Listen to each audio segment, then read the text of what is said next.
You're eloping and then having a reception a month later, and you're not really sure how to set up the timeline for the reception portion of it.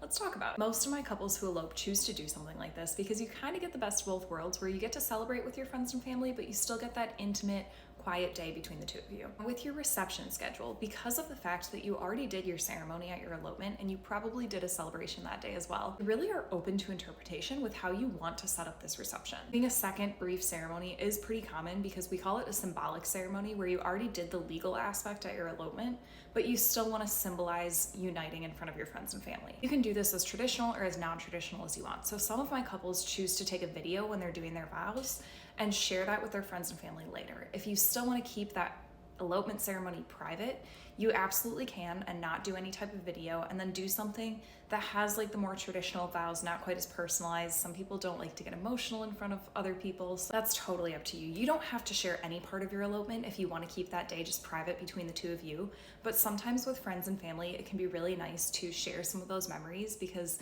they feel like they're a little bit of a part of it, and they get to witness why you chose to elope and why that was just the perfect decision for you and you had such a wonderful, fun elopement day. You can also do a totally casual reception where you just kind of like, anybody can stop in at any time. This is just to celebrate us and we'd love to see you.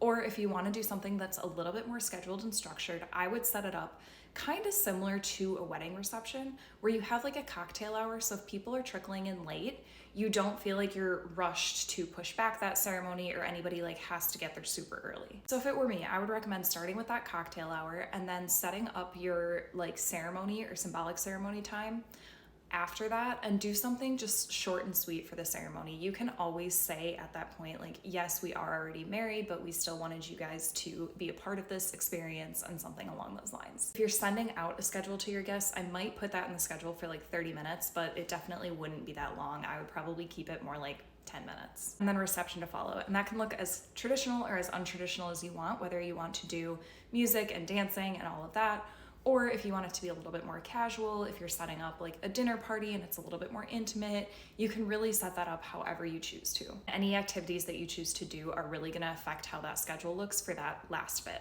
However you celebrate, congratulations, this is so exciting and I'm so happy for you.